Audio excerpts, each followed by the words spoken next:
Assalamu alaikum guys, I hope you are all doing well.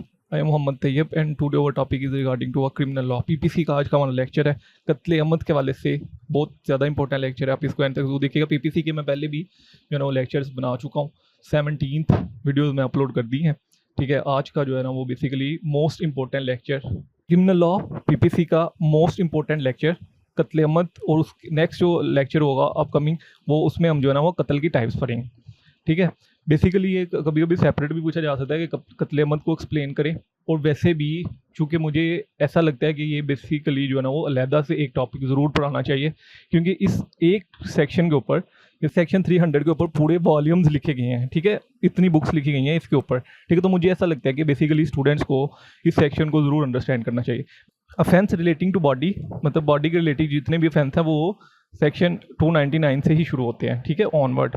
ठीक है, उसमें जो है ना वो कत्ल आ जाता है और हर्ट आ जाता है, यानी कि अगर आप किसी को इंजरी कॉज करते हो बॉडी अदर देन कत्ल, ठीक है, तो वो उसमें आ जाते हैं। ये बेसिकली इसमें हम ये सारी चीज़ें पढ़ेंगे। ठीक है, डायरेक्ट इंट्रोडक्शन पे आते हैं। कत्ल एक्चुअली कहते हैं कि आप किसी की डेथ कॉज करते हो, तो that's what include in the category of कत्ल। ठीक है, मतलब अगर कोई पर्सन किसी को किल करता है, मार देता है जान से, ठीक है, तो वो कत्ल में आएगा। इसमें कत्ल में जो है ना वो डेथ कॉज होना मैंडेटरी है। ठीक है, किसी का मरना लाजमी है कत्ल में, सिंपल वर्ड में अगर मैं आपको बताऊं तो। ठीक है, बेसिकली दो कैटेगरीज में कत्ल को डिवाइड किया गया, एक लाफुल और एक अनलाफुल कत्ल।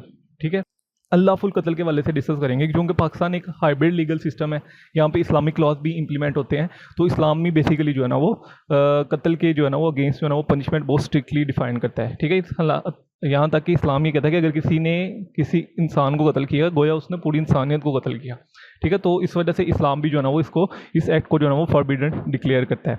अगर इसके रेलिवेंट प्रोविजंस की बात करें, क्योंकि हम इसमें सिर्फ कत्ले अहमद को पढ़ रहे हैं, तो कत्ले अहमद में सेक्शन 300 से लेकर सेक्शन 314 तक बेसिकली ये जो है ना वो सेक्शन डील करते हैं पाकिस्तान पिनल कोड 1860 के।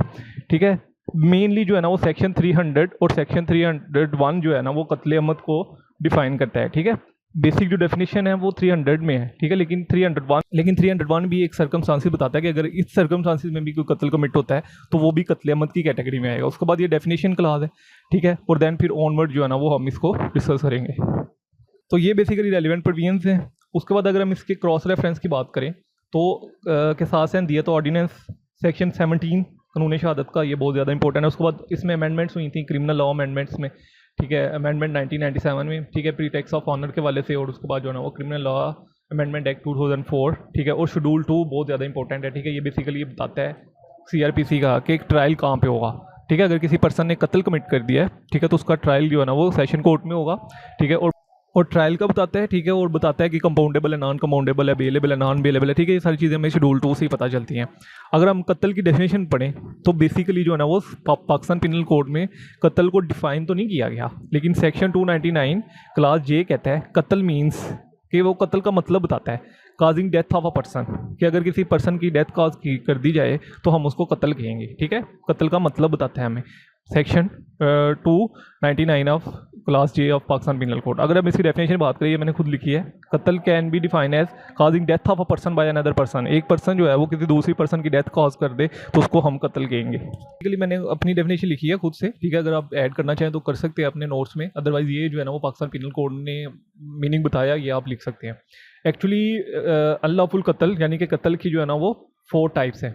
ठीक है, जो कि पाकिस्तान पिनल कोड में जो है ना वो डिफाइन की गई हैं। आज के इस लेक्चर में हम सिर्फ कत्ले अहमद को डिस्कस करेंगे।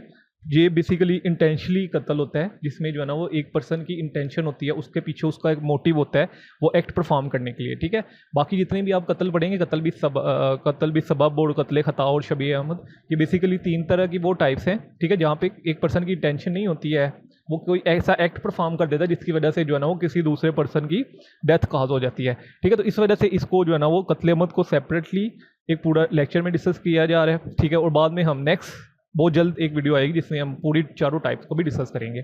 ठीक है, तो कत्ले अहमद, सबसे पहले कत्ले अहमद को समझने के लिए, अंडरस्टैंड करने के लिए, तो आपको एक चीज़ का आइडिया होना चाहिए कि इंटेंशन इसमें इन्वॉल्व होती है, यानी कि एक पर्सन का इरादा होता है उसकी नीयत होती है किसी दूसरे पर्सन को कत्ल करने के लिए।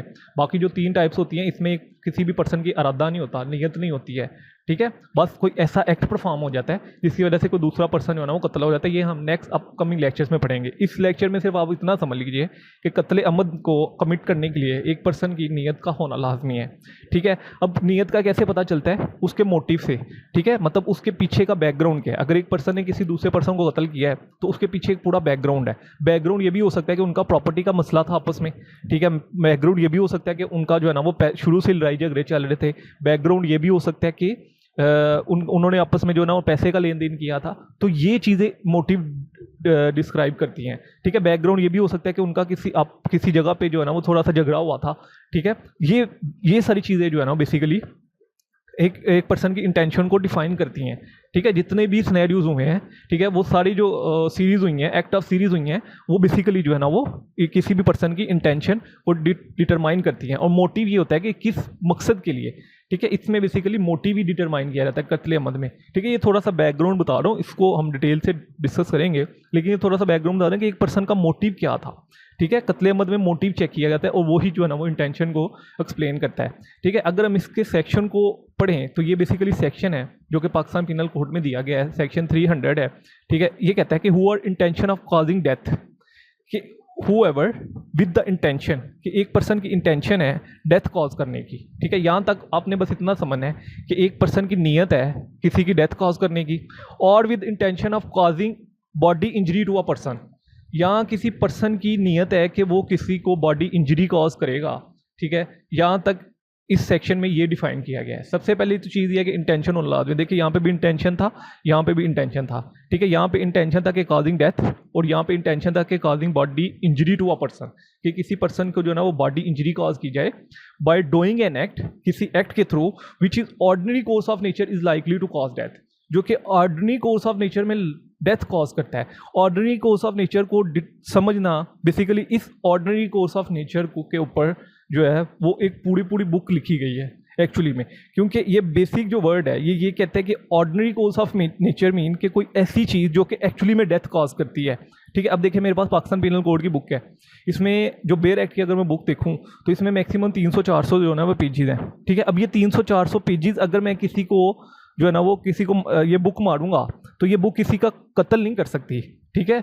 मे बी ब्लीडिंग हो, ठीक है, मे बी जो है ना वो उसको इंजरी कॉज हो, लेकिन ऑर्डिनरी कोर्स ऑफ नेचर में एक पाकिस्तान पिनल कोड की 300-400 सफ़ों की बुक जो है ना वो ऑर्डिनरी कोर्स ऑफ नेचर में कत्ल नहीं कर सकती, ठीक है। ऐसे ही अगर मेरे पास पेंसिल है, लेड पेंसिल है, ऑर्डिनरी कोर्स ऑफ नेचर में जो है वो लेड पेंसिल कत्ल कमिट नहीं कर सकती। मतलब अगर मैं किसी को जो है ना वो किसी पेंसिल का सिक्का मारता हूँ, ठीक है, मे बी उसकी ब्लीडिंग हो, इंजरी कॉज हो, लेकिन ऑर्डिनरी कोर्स ऑफ नेचर में वो जो है ना वो कत्ल नहीं कमिट कर सकती। ऑर्डिनरी कोर्स ऑफ नेचर में क्या कत्ल कमिट कर सकता है कि मैं अगर किसी को जो है ना वो किसी ऐसी चीज़ से वार करूं, जैसे कि फॉर एग्जांपल मैं एग्जांपल दे दूँ कि कुल्हाड़ी से मैं किसी को सर पे वार कर रहा हूं। अब वो कुल्हाड़ी से जब आप किसी के सर पे वार करते हैं तो वो ऑर्डिनरी कोर्स ऑफ नेचर में डेथ कॉज हो सकती है, ठीक है। ऐसे ही अगर किसी हैवी स्टिक से, ठीक है, किसी हैवी स्टिक से अगर आप किसी के सर पे वार कर रहे हैं, ठीक है, और हैवी स्टिक को जब देखा जाता है कि ये स्टिक से जो ना वो ऑर्डिनरी कोर्स ऑफ नेचर में डेथ कॉज हो सकती है, तो डेट वार इंक्लूड इन कत्ले अमद, ठीक है,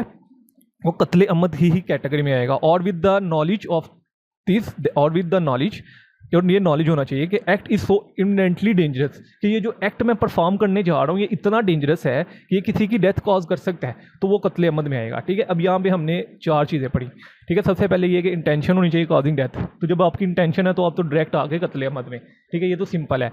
और इंटेंशन होनी चाहिए causing body injury to a person, और वो इंजरी जो है मतलब मैंने किसी को ऐसी इंजरीज दी, जैसे कि फॉर एग्जाम्पल मैं किसी को जो है ना वो पॉइजन दे देता हूँ, ठीक है, जहर दे देता हूँ किसी को, किसी थर्ड पर्सन को, ठीक है, और उससे जो है ना बॉडी इंजरी कॉज हो जाती है और 1-2 दिन के बाद उसकी डेथ कॉज हो जाती है, तो वो भी intention to causing body injury to a person, ठीक है। या कोई ऑर्डिनरी कोर्स ऑफ नेचर में मैं कोई ऐसा एक्ट परफॉर्म कर देता हूँ, ठीक है। अब ऑर्डिनरी कोर्स ऑफ नेचर में ऐसा एक्ट परफॉर्म क्या करना है कि एक पर्सन चल रहा है, मैं जाकर जो है ना उसको हैवी स्टिक से वार करता हूँ। अब वो हैवी स्टिक जो है ना वो ऑर्डिनरी कोर्स ऑफ नेचर में डेथ कॉज कर सकते हैं। जैसे कि मैंने पहले बताया कि एक बुक जो है पाकिस्तान पिनल कोड की एक बुक या कॉन्स्टिट्यूशन की बुक, वो ऑर्डिनरी कोर्स ऑफ नेचर में डेथ कॉज नहीं कर सकती, ठीक है। मेरी गाड़ी की चाबी ऑर्डिनरी कोर्स ऑफ नेचर में डेथ कॉज नहीं कर सकती, मेरा mobile ordinary course of nature में डेथ कॉज नहीं कर सकता, ठीक है। अगर मैं किसी को मोबाइल मारता हूँ और उससे ब्लीडिंग होती है और वो बंदे की डेथ हो जाती है तो ऑर्डिनरी कोर्स ऑफ नेचर में वो डेथ कॉज नहीं हो सकती, ठीक है। लेकिन चूंकि उसको ब्लीडिंग हुई, इंजरी कॉज हुई, ठीक है, वो फिर कत्ले शबीह अहमद में आएगा, वो दूसरी कैटेगरी में आएगा, वो इस कैटेगरी में नहीं आएगा।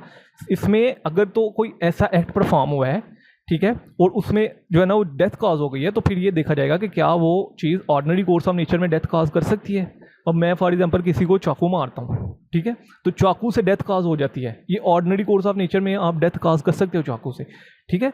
तो ये basically ordinary course of nature है। और विद नॉलेज, यहाँ आपको नॉलेज है कि आप कोई ऐसा डेंजरस एक्ट परफॉर्म कर रहे हो, डेंजरस एक्ट में कुछ भी आ जाता है, ठीक है। डेंजरस एक्ट में each and everything is involve in again dangerous act, ठीक है। मतलब आप कोई ऐसा डेंजरस एक्ट परफॉर्म कर, आपको भी पता है कि मैं डेंजरस एक्ट परफॉर्म कर रहा हूँ और इस एक्ट से जो ना वो डेथ कॉज हो सकती है, तो वो कत्ले अहमद में आएगा, ठीक है। तो पहले इंटेंशन टू कॉज डेथ, फिर intention to causing bodily injury, ठीक है, और फिर जो है ना ऑर्डिनरी कोर्स ऑफ नेचर और नॉलेज। अब इंटेंशन कैसे डिटरमाइन की जाती है? देखिए, मैं किसी को कत्ल कर रहा हूँ और कल को मैं पकड़ा जाता हूँ, ठीक है, तो कैसे पता चलेगा? प्रोसिक्यूशन कैसे प्रूव करेगी? इसमें बेसिकली दो पार्टीज होती हैं, एक होती है प्रोसिक्यूशन, ठीक है, और एक होती है डिफेंस काउंसिल, ठीक है। Prosecution on the behalf of state versus accused, ठीक है। यहाँ पे दो पार्टीज होती हैं, एक स्टेट एक एक्यूज, ठीक है। स्टेट बेसिकली विक्टिम को रिप्रेजेंट कर रही होती है, ठीक है, जिसको इंजरी कॉज हुई होती है, और जो है ना वो डिफेंडेंट होता है, वो बेसिकली वो होता है जिसके ऊपर इल्ज़ाम होता है, ठीक है। तो ये आई होप सो आप समझ लें। अब मैंने फॉर एग्जांपल किसी को कत्ल कर दिया है,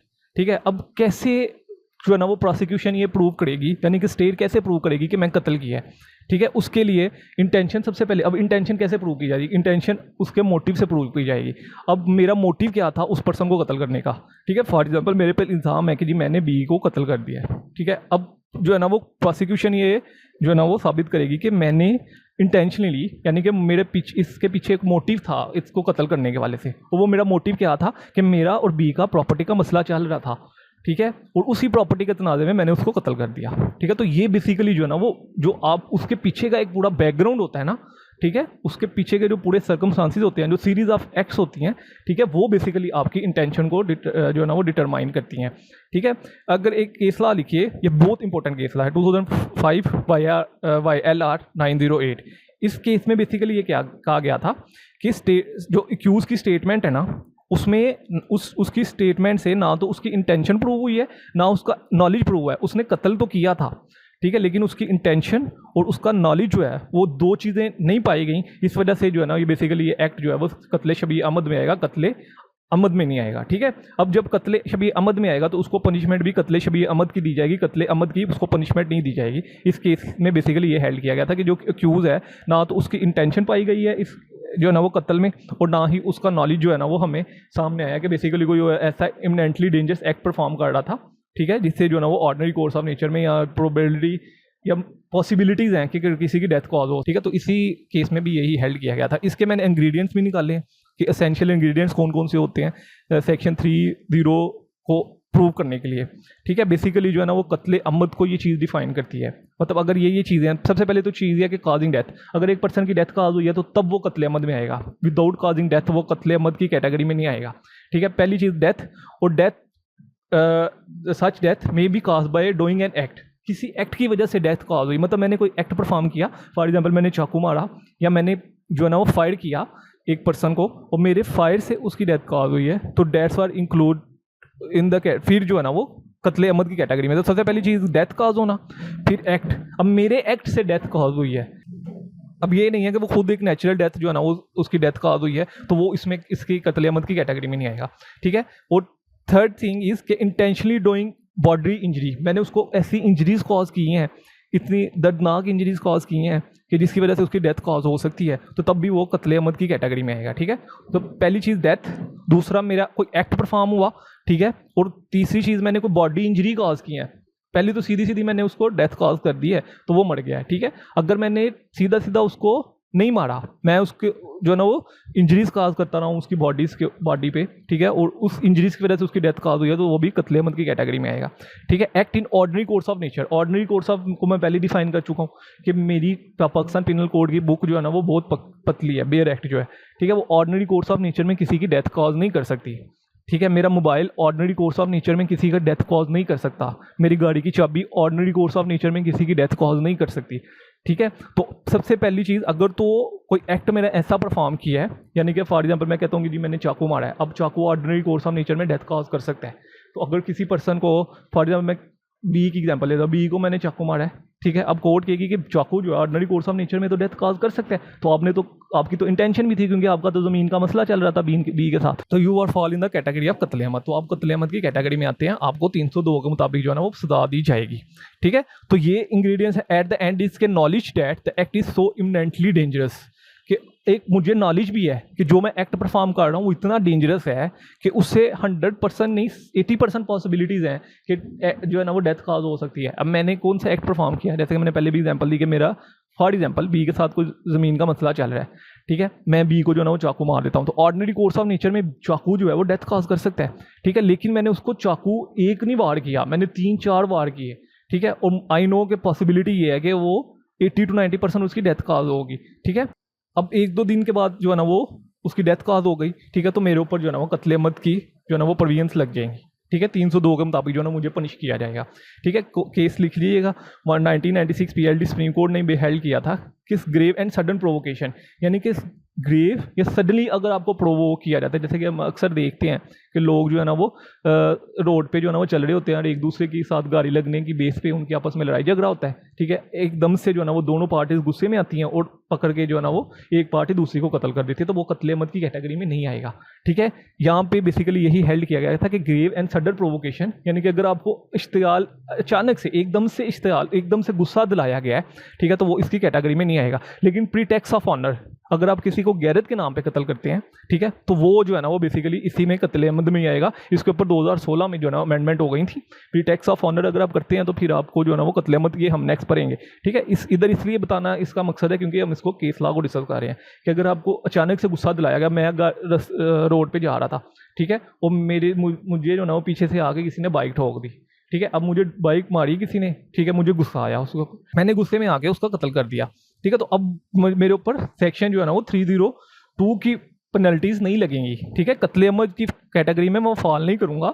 ठीक है, शबी अहमद में आ जाऊंगा, लेकिन कत्ले अहमद में नहीं आऊंगा, क्योंकि ग्रेव और सडन प्रोवोकेशन जब अचानक से एकदम से मुझे इश्तियाल गुस्सा दिलाया गया और उस गुस्से में मैंने कत्ल किया। ठीक है, तो मैं फिर कत्ले अहमद में नहीं आऊँगा। ठीक है, कत्ले अहमद में आने के लिए इंटेंशन होना लाजमी है, आपकी नॉलेज होना लाजमी है। ठीक है, आपको पता होना लाजमी है कि मैं जो एक्ट परफॉर्म कर रहा हूँ, ठीक है, उससे डेथ कॉज हो सकती है। आप पूरा एक प्लान करके आते हैं किसी को कत्ल करने के लिए, लेकिन यहाँ पे जो मैंने सर्कमस्टांसेस अभी आपके साथ शेयर किया उसमें मेरा प्लान नहीं था। ठीक है, मैं रोड पे जा रहा था नॉर्मली, जैसे मैं चलता हूँ, पीछे से किसी ने बाइक मारी, ठीक है, और मैंने गुस्से में आकर उसको मार दिया। ठीक है, तो मैं फिर इसकी कैटेगरी में नहीं आऊँगा। उसके बाद ये भी बेसिकली कत्ले अहमद को ही एक्सप्लेन करता है, causing death of a person other than a person who death was intended, कि एक पर्सन को आप डेथ कॉज, एक पर्सन की आपने डेथ कॉज करने के लिए जा रहे हैं, ठीक है, लेकिन आपसे किसी और पर्सन की डेथ कॉज हो जाती है, तो तब भी यही कंसीडर किया जाएगा कि आपने कत्ले अहमद किया है इसको। और बेसिकली कत्ले खता को, स्पेशली जो यंग लॉयर्स हैं और जो न्यूली जो है ना वो स्टूडेंट होते हैं, पाकिस्तान पिनल कोड को नए नए पढ़े होते हैं, वो इसको और कत्ले खता को बहुत ज़्यादा मिक्स करते हैं। मैं आपको एक चीज़ बता दूं, इसमें बेसिकली क्या होता है कि एक पर्सन की इंटेंशन होती है, ठीक है, और उसका नॉलेज होता है कि मैं किसी को डेथ कॉज करने जा रहा हूँ। एग्जाम्पल, मैंने बी को कत्ल करना था, ठीक है, मैंने बी के गिलास में जो है ना वो पॉइजन यानी कि जहर डाल दिया, ठीक है, और मैंने एक बच्चे को पकड़ा दिया कि जाओ ये बी को दे आओ। अब बी बच्चा जो है वो बी की बजाय सी को दे जाता है और सी की उस पॉइजन से डेथ कॉज हो जाती है, तो मैं कत्ले अहमद की कैटेगरी में ही फॉल करूंगा, causing death of a person. ठीक है, इसको अब पढ़िए, where a person by doing anything which he intent on knowing to be likely to cause death, cause of death of any other person, ठीक है, whose death the neither intent not known himself. अब मैं उसको जानता नहीं हूँ, सी को मेरा लेना देना नहीं है सी से, ठीक है, to be likely to cause death, तो मैं जो है ना वो कत्ले अहमद की कैटेगरी, offender shall be liable to a कत्ले अहमद, तो मैं जो है ना वो कत्ले अहमद की ही कैटेगरी में आऊँगा। सही है, मतलब कि अगर मैंने फायर किया बी को लेकिन लग सी को गया, फायर मेरा मकसद ये था कि बी को कत्ल करना है, लेकिन वो सी आगे आ गया और सी को लग गया और सी की डेथ कॉज हो गई, तो मैं फिर भी कत्ले अहमद की कैटेगरी में आऊँगा। कत्ले खता में क्या होता है, स्टूडेंट अक्सर इसको मिक्स कर देते हैं कत्ले खता के साथ। कत्ले खता में क्या होता है कि मिस्टेक ऑफ एक्ट या मिस्टेक ऑफ फैक्ट की वजह से आप किसी को कत्ल करते हो, यानी कि मेरा इरादा नहीं था किसी को मारने का। इसकी देखें तो बेसिकली 3 तरह से इसको पनिश किया गया, ठीक है। तो जब मैं इसको दूसरी दफ़ा पढ़ रहा था अपने जो ना जब मैंने पीपीसी शुरू की इसे, तो मैंने जब दूसरी दफ़ा इसको पढ़ा तो मैंने सोचा कि इसकी 3 पनिशमेंट क्यों डिफाइन की गई हैं। मतलब कत्ल अमद ही है, कत्ल तो कत्ल ही है, ठीक है। फिर एक अफेंडर को किसास, या तो आप उसको किसास देंगे, ठीक है, या तो आप उसको तज़ीर देंगे, ठीक है, पनिशमेंट विद डेथ और इम्प्रीजनमेंट ऑफ लाइफ, ठीक है, या तो आप उसको जो है ना वो पनिशमेंट विद इम्प्रीजनमेंट ऑफ इधर डिस्क्रिप्शन और फॉर अ टर्म विच में एक्सटेंड टू 25 ईयर, या तो आप उसको 25 साल की सजा देंगे but not less than 10 year. आप उसको 14 साल की भी सजा दे सकते हैं या 10 साल की भी सजा दे सकते हैं। अगर फॉर एग्जांपल ए से कत्ले मद होता है तो ए को किसास की पनिशमेंट दी जाएगी, बी से कत्ल हुआ है, बी को किसास नहीं दिया गया, उसको सिर्फ 10 साल की पनिशमेंट दी गई है। ये क्यों है?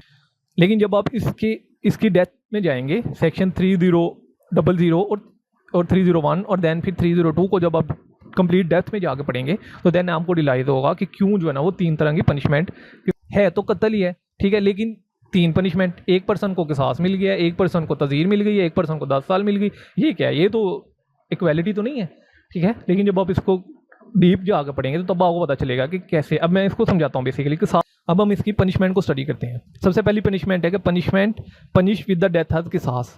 किसास क्या है? सबसे पहले किसास को मैंने यहाँ पे एक्सप्लेन भी किया हुआ है। सेक्शन 299 क्लास के जो है ना इसको बेसिकली एक्सप्लेन करती है किसास को।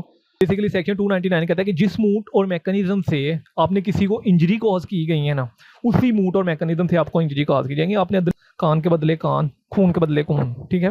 बेसिकली हम कत्ल अमद की बात करें तो यहाँ पे किसास को हम जो है ना वो कत्ल के सबब लेंगे, यानी कि अगर आपने किसी को कत्ल किया है, ठीक है, तो आपको भी कत्ल किया जाएगा। किस तरह? अब किसास में क्या होता है?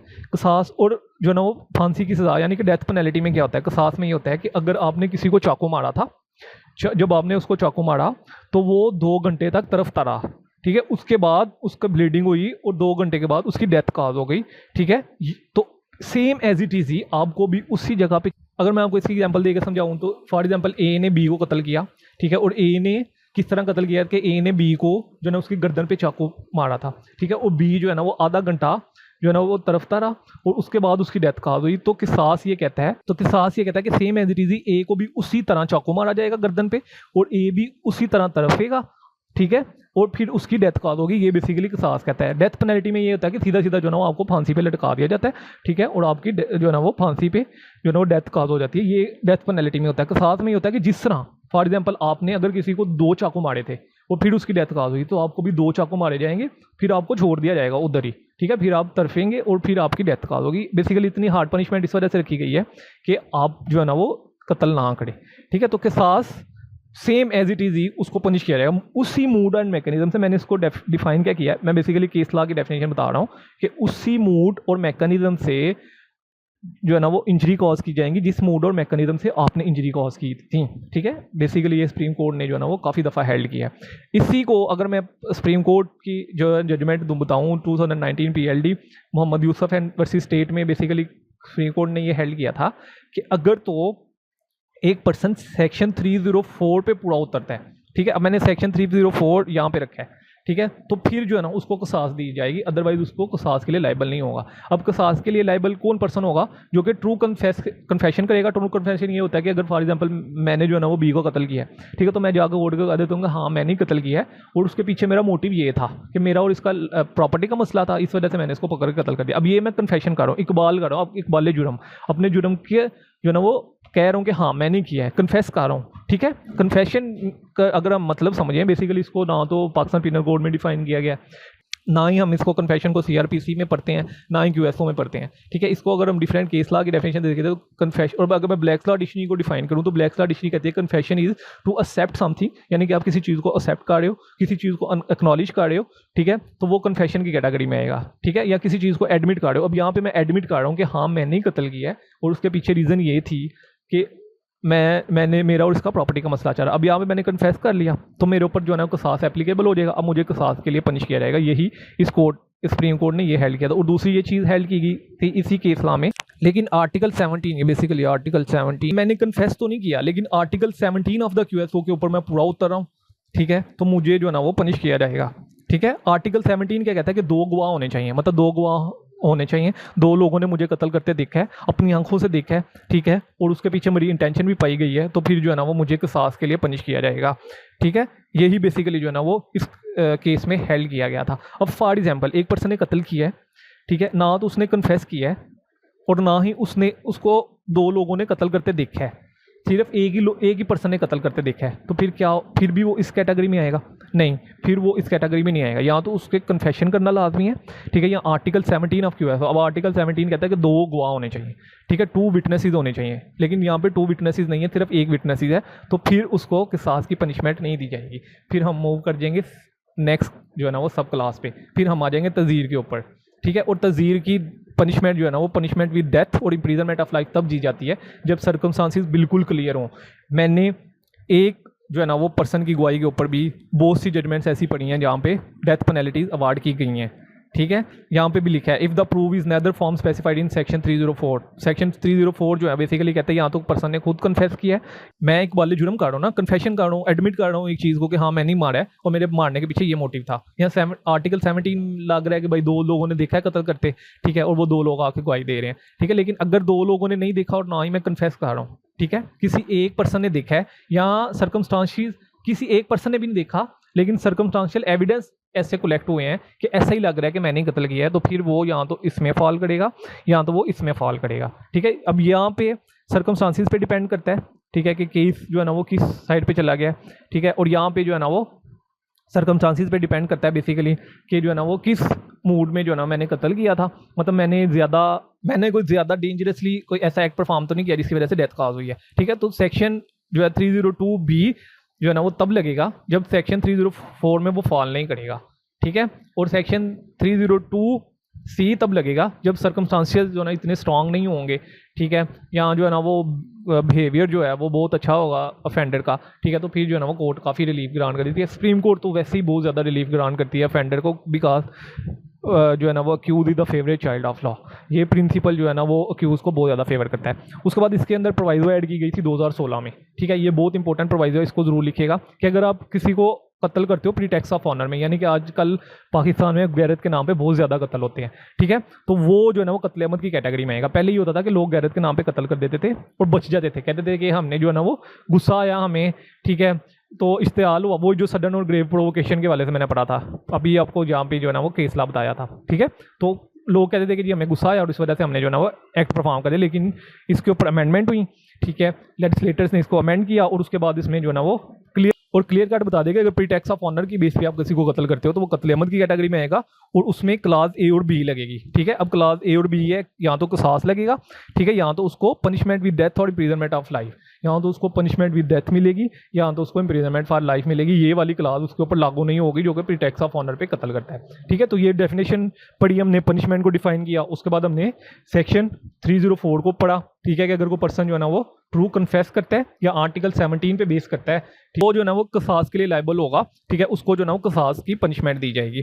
इस केस में बेसिकली ये हेल्ड किया गया था 2013 PCR LJ के सेंटेंस ऑफ कसास जो है ना वो इन्हीं 2 सूरतों में दी जा सकती है, यहाँ तो आप एक पर्सन खुद कन्फेस कर ले या आर्टिकल 17 इंप्लीमेंट हो जाए, ठीक है। अगर उसने कन्फेस नहीं किया, आर्टिकल 17 भी इंप्लीमेंट नहीं हुआ तो फिर कसास नहीं मिलेगी, ठीक है। जैसे कि मैंने अभी पहले भी बताया कि मैंने बहुत सी जजमेंट ऐसे पढ़ी हैं कि एक गवाह के ऊपर भी जो है ना वो सेक्शन 302B लगी है, ठीक है, किसास नहीं लग सकता कभी भी, एक गवाही के ऊपर किसास नहीं लगता, ये याद रखिएगा, ठीक है। वो फिर यहाँ तो उसको जो है ना वो फांसी की सजा मिलेगी या इम्प्रीजनमेंट फॉर लाइफ मिलेगी, ठीक है। यहाँ तो सर्कमस्टांशियल एविडेंस की बेस पे जो है ना वो मैंने देखा है कि सर्कमस्टांसिस यानी कि जिस जगह पे जो है ना वो कत्ल हुआ है वहाँ से कुछ सर्कमस्टांसिस ऐसे कलेक्ट हुए हैं कि जो है ना वो बेसिकली एक्यूज को जो है ना वो लेके चले गए हैं फांसी के फंदे पे। तो ये आई होप सो के सेक्शन 304 की आपको समझ लग गई होगी, ठीक है। अब यहाँ पे लिखा है कि किसास, राइट ऑफ किसास इन कत्ल अहमद, कि किस पर्सन के पास राइट है किसास का। इसको मैं एग्जांपल से समझाता हूँ कि ए ने बी को कत्ल किया, अब बी तो मर चुका है, ठीक है, अब बी तो कुछ नहीं कर सकता, तो उसके लीगल हेयर्स ही करेंगे, ठीक है। अगर तो बी की शादी नहीं हुई तो फिर उसके पेरेंट्स उसके लीगल हेयर्स हैं, उसके सिबलिंग्स उसके लीगल हेयर्स हैं। अगर उसकी शादी हो चुकी है तो फिर उसकी वाइफ और उसके जो है ना वो बच्चे उसके लीगल हेयर हैं, ठीक है। तो सबसे पहले देयर इज ओनली वन वली, ठीक है, एक पर्सन का अगर एक ही वली है, यानी कि जो है ना वो ए ने बी की डेथ काज की, ठीक है, और बी का सिर्फ एक ही भाई था, ठीक है, और भाई जो है वो अगर तो वेव ऑफ कर देता है, वेव कहते हैं कि छोड़ देना, खून को माफ़ कर देना, ठीक है। आपने जो ना इस्लाम में भी पढ़ा होगा कि अल्लाह ताला ने फरमाया कि खून को माफ़ कर दो और उसके बदले में दियत है, ठीक है। यहाँ पे दियत के ऊपर जो है ना वो खून माफ़ कर दिया जाता है। लेकिन अगर बहुत ज़्यादा वली हैं, फॉर एग्जाम्पल एक पर्सन है, ठीक है, उसकी अब किसी ने कत्ल कर दिया, ठीक है, उसके जो है ना वो 2 भाई थे, उसके पेरेंट्स भी जिंदा थे, ठीक है। अब उसके कम से कम 4 या 5 वली हैं, ठीक है। तो जब तक 4 या 5 वली माफ़ नहीं करेंगे, ठीक है, तब तक जो है ना वो उसके ऊपर जो है ना वो कसास इंप्लीमेंट होगा, ठीक है। जब तक सारी माफ़ नहीं करेंगे तब तक कसास इंप्लीमेंट होगा। और अगर if the victim has no वली, अगर एक पर्सन है, ठीक है, उसका कोई वली नहीं है, ठीक है, जैसे कि मैंने यहाँ पे एग्जांपल दी, ए ने बी को कत्ल किया, बी का कोई वली नहीं था, उसका कोई लावारिस पर्सन है, ठीक है, कोई वाली वारिस नहीं है उसका, तो फिर गवर्नमेंट उसका वली होगी और गवर्नमेंट उसके ब्याह पे कसास लेगी, ठीक है। अगर एक पर्सन है उसका कोई वली नहीं है, ठीक है, उसका सिर्फ एक छोटा सा भाई था, ठीक है, तो वो minor is not is an category of minor, अब कंसर्न नहीं दे सकता, ठीक है, इनकम्पिटेंट है या इनसेन यानी कि पागल बंदा भी नहीं माफ़ कर सकता, ठीक है। तो फिर जो है ना वो ग्रैंड पेरेंट्स के पास चला जाएगा, फादर उसके ज़िंदा नहीं है, खुद तो वो वैसे ही मर चुका है, तो फिर ग्रैंड फादर जो है ना वो यानी कि उसके दादा जो है ना वो बेसिकली जो है ना वो वली होंगे, ठीक है। और जो है ना वो फिर जो है ना वो कसास को वेव ऑफ करेंगे। कसास जो है ना जब वेव ऑफ होता है ना, यानी कि जब आप खून को माफ़ कर देते हैं ना, फिर आप उसके बदले में दियत लेते हैं, ठीक है। और दियत जो है ना वो हर 1 जुलाई को गवर्नमेंट जो है ना वो डिसाइड करती है। 30,630 ग्राम जो है ना वो चांदी के ऊपर जो है ना बेसिकली, वैसे तो इस्लाम ने ये बताया है, लेकिन जो है ना वो ये गवर्नमेंट बेसिकली डिसाइड करती है, मिनिमम ये बताई गई है, ठीक है। उसके बाद हु इज़ वली, वली कौन हो सकता है, या तो विक्टिम के हेयर्स, जैसे कि मैंने अभी बताया कि बी का वली कौन होगा, या तो उसके पेरेंट्स होंगे, ठीक है, अगर उसकी शादी हो चुकी है तो फिर उसके बच्चे होंगे, ठीक है।